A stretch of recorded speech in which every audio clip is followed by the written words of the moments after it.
اعوذ باللہ من الشیطان اللعین الرجیم، بسم اللہ الرحمن الرحیم۔ ناظرین محترم، السلام علیکم ورحمۃ اللہ۔ تمام عالم اسلام کو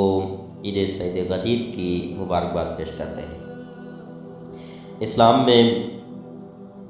جن عیدوں کا ذکر کیا گیا ہے ان میں سے ایک بڑی عید عید غدیر بھی ہے۔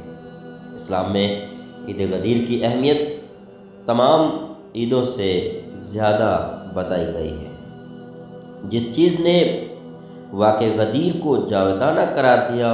اور اس کی حقیقت کو ثابت کیا ہے، وہ اس روز کا عید قرار پانا ہے۔ روز غدیر عید شمار ہوتی ہے اور اس کے سب شب و روز میں عبادت، خشوع، خضوع، جشن اور غریبوں کے ساتھ نیکی نیز خاندان میں آمد و رفت ہوتی ہے، اور مومنین اس جشن میں اچھے کپڑے پہنتے ہیں اور زینت کرتے ہیں۔ جب مومنین ایسے کاموں کی طرف راغب ہوں تو ان کے اسباب کی طرف متوجہ ہو کر اس کے روایوں کی تحقیق کرتے ہیں اور اس واقعے کو نقل کرتے ہیں، اشعار پڑھتے ہیں، جس کی وجہ سے ہر سال جوان نسل کی معلومات میں اضافہ ہوتا ہے اور ہمیشہ اس واقعے کی سند اور اس سے متعلق احادیث پڑھی جاتی ہے، جس کی بنا پر وہ ہمیشگی بن جاتی ہے۔ عید غدیر سے متعلق دو طرح کی بحث کی جاتی ہے۔ ایک، شیعوں سے مخصوص نہ ہونا۔ یہ عید صرف شیعوں سے مخصوص نہیں ہے، اگرچہ اس کی نسبت شیعہ خاص اہتمام رکھتے ہیں۔ مسلمانوں کے دیگر فرقے بھی عید غدیر میں شیعوں کے ساتھ شریک ہیں۔ غیر شیعہ علماء نے بھی اس روز کے فضیلت اور پیغمبر اکرم کی طرف سے حضرت علی علیہ السلام کے مقام ولایت پر فائز ہونے کی وجہ سے عید قرار دینے کے سلسلے میں گفتگو کی ہے، کیونکہ یہ دن حضرت علی علیہ السلام کے چاہنے والوں کے لیے خوشی و مسرت کا دن ہے، چاہے آپ کو آن حضرت صلی اللہ علیہ وآلہ وسلم کا بلا فصل خلیفہ مانتے ہوں یا چوتھا خلیفہ، لیکن بیرونی آثار الباقیہ میں روز غدیر کو ان دنوں میں شمار کرتے ہیں جس کو مسلمانوں نے عید قرار دیا ہے۔ ابن طلحہ شافعی کہتے ہیں کہ حضرت امیر المؤمنین علیہ السلام نے اپنے اشعار میں روز غدیر کا بدر خم کا ذکر کیا ہے اور اس روز کو عید شمار کیا ہے، کیونکہ اس روز رسول اسلام صلی اللہ علیہ وآلہ وسلم نے آپ کو اپنا جانشین منسوب کیا اور تمام مخلوقات پر فضیلت دی۔ نیز موصوف کہتے ہیں کہ لفظ مولا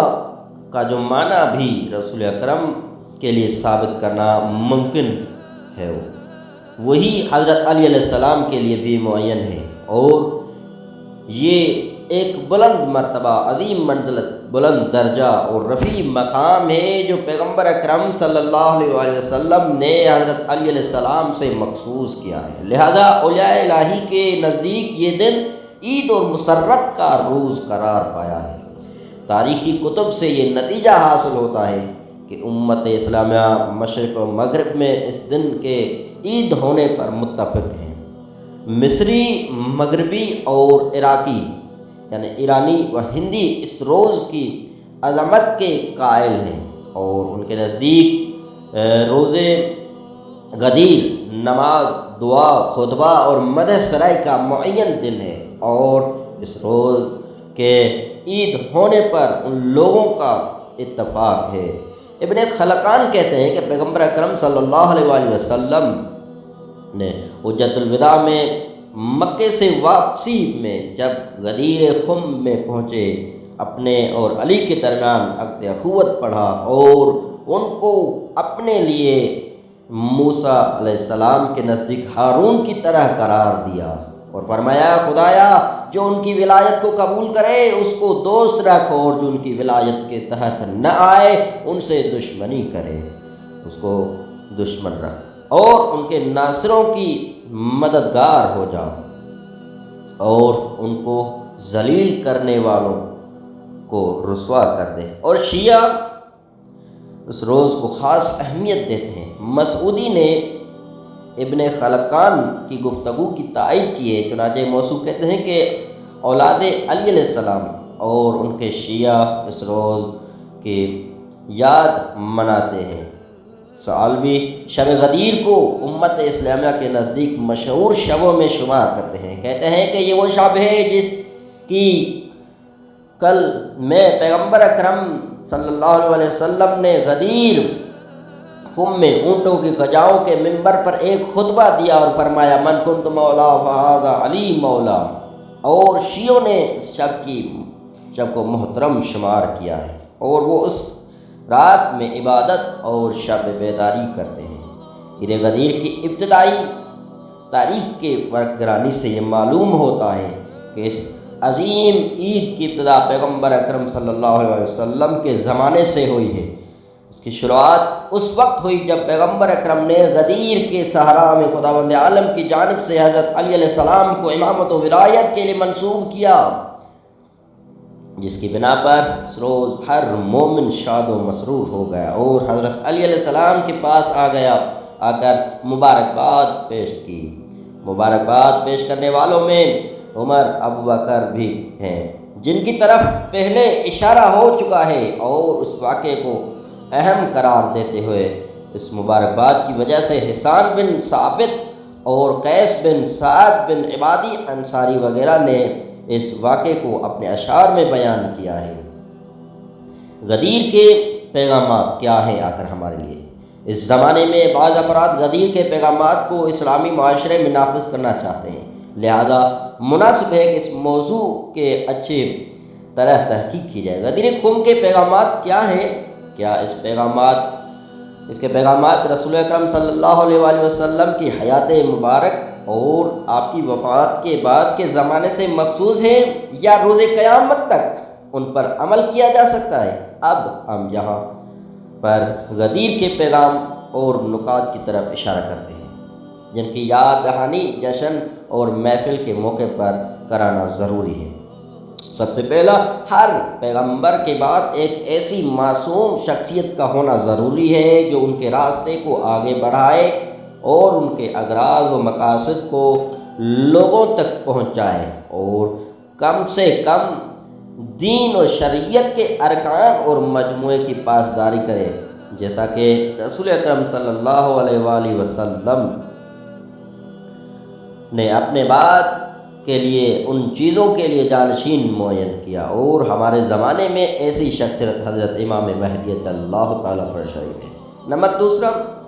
انبیاء علیہ السلام کا جانشین خداوند عالم کی طرف سے منسوب ہونا چاہیے، جن کا تعارف پیغمبر کے ذریعے ہوتا ہے، جیسا کہ پیغمبر اکرم نے اپنے بعد کے لیے اپنا جانشین معین کیا، کیونکہ مقام امامت ایک الہی منصب ہے اور ہر امام خداوند عالم کی طرف سے خاص یا عام طریقے سے منسوب ہوتا ہے۔ نمبر تیسرا، غدیر کے پیغامات میں سے ایک مسئلہ رہبری اور اس کی صفات و خصوصیات کا مسئلہ ہے۔ ہر کس و ناکس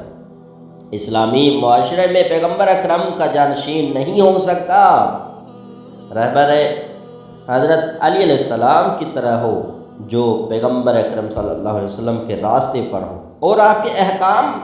و فرمان کو نافذ کرے، لیکن اگر کوئی ایسا نہ ہو تو اس کی بیعت نہیں کرنا چاہیے۔ لہذا غدیر کا مسئلہ اسلام کے سیاسی مسائل کے ساتھ متحد ہے۔ چنانچہ ہم یمن میں ملاحظہ کرتے ہیں کہ 4 صدی کے وسط میں جشن غدیر کا مسئلہ پیش آیا اور ہر سال عظیم الشان طریقے پر یہ جشن منعقد ہوتا رہا، اور مومنین ہر سال اس واقعے کی یاد تازہ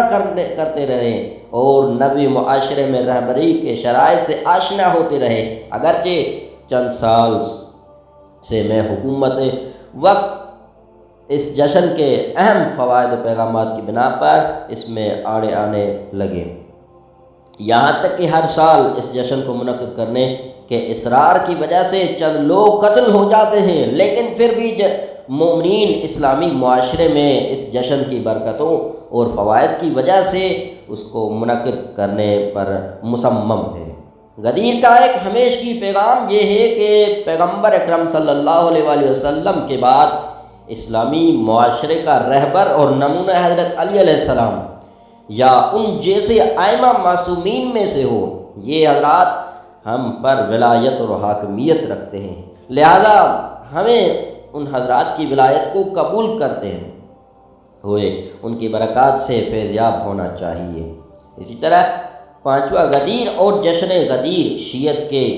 نشانی ہے، اور در حقیقت غدیر کا واقعہ اس پیغام کا اعلان کرتا ہے کہ حق حضرت علی علیہ السلام اور آپ کی اولاد کی محوریت میں سے کے ساتھ عہد و پیمان کریں تاکہ کامیابی حاصل ہو۔ واقع غدیر سے ایک پیغام یہ بھی ملتا ہے کہ انسان کو حق کو حقیقت کی پہچانے کے لیے ہمیشہ کوشش کرنا چاہیے اور حق بیان کرنے میں کوتاہی سے کام نہیں لینا چاہیے، کیونکہ پیغمبر اکرم اگرچہ یہ جانتے تھے کہ ان کی وفات کے بعد ان کی وصیت پر عمل نہیں کیا جائے گا، لیکن لوگوں پر حجت تمام کر دی اور کسی بھی موقع پر خصوصاً حجت الوداع اور غدیر خم میں حق بیان کرنے میں کوتاہی نہیں کی۔ نمبر 7واں پیغام غدیر کا روز قیامت تک باقی رہنے والا غدیر کا ایک پیغام اہل بیت علیہ السلام کی دینی مرجعیت ہے۔ اسی وجہ سے پیغمبر اکرم صلی اللہ علیہ وسلم نے انہیں دونوں میں حدیث ثقلین کو بیان کیا اور مسلمانوں کو اپنے معصوم اہل بیت سے شریعت اور دینی احکام حاصل کرنے کی رہنمائی فرمائی۔ نمبر 8 غدیر کا ایک پیغام یہ ہے کہ بعض مواقع پر مصلحت کی خاطر اور اہم مصلحت کی وجہ سے مہم مصلحت کو نظر انداز اور اس کو اہم مصلحت پر قربان کیا جا سکتا ہے۔ حضرت علی علیہ السلام حالانکہ خداوند عالم کی طرف سے اور رسول اکرم صلی اللہ علیہ وآلہ وسلم کے ذریعے اسلامی معاشرے کی رہبری اور مقام خلافت پر منصوب ہو چکے تھے، لیکن جب آپ نے دیکھا کہ اگر میں اپنا حق لینے کے لیے اٹھتا ہوں تو قتل و غارت اور جنگ کا بازار گرم ہو جائے گا اور یہ اسلام اور مسلمانوں کے مصلحت میں نہیں ہے، تو آپ نے صرف واعظ و نصیحت، اتمام حجت اور اپنی مظلومیت کے اظہار کو کافی سمجھا تاکہ اسلام محفوظ رہے، کیونکہ حضرت علی علیہ السلام اگر اس کے علاوہ کرتے جو آپ نے کیا تو پھر اسلام اور مسلمانوں کے لیے ایک دردناک حادثہ پیش آتا جس کی تلافی ممکن نہیں تھی۔ لہذا یہ روز قیامت تک امت اسلامیہ کے لیے ایک عظیم سبق ہے کہ کبھی اہم مصلحت کے لیے مہم مصلحت کو چھوڑا جا سکتا ہے۔ نمبر 9 اکمال دین، اتمام نعمت اور حق و حقیقت کے بیان اور لوگوں پر اتمام حجت کرنے سے خداوند عالم کی رضائیت حاصل ہوتی ہے، جیسا کہ آیت شریف اکمال میں اشارہ ہو چکا ہے۔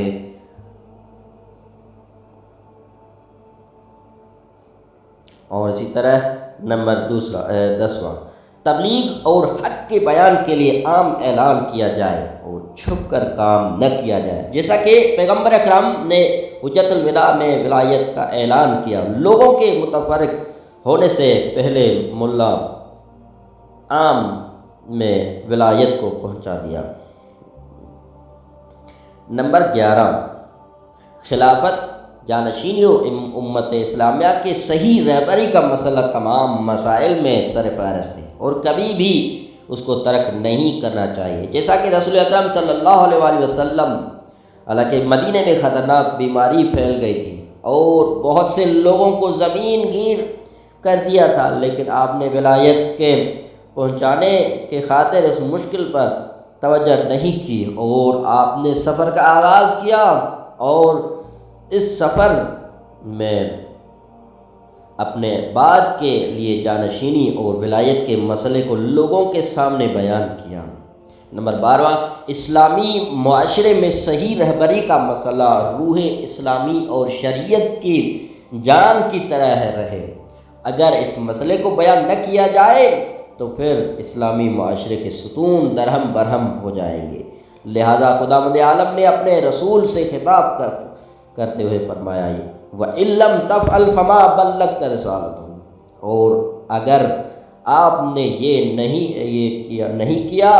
تو اس کے پیغام کو نہیں پہنچایا تو کچھ بھی نہیں کیا، یعنی رسالت کا کوئی پیغام ہی نہ پہنچایا۔ وَإِن لَّمْ تَفْعَلْ فرماتے ہیں، اور اگر آپ نے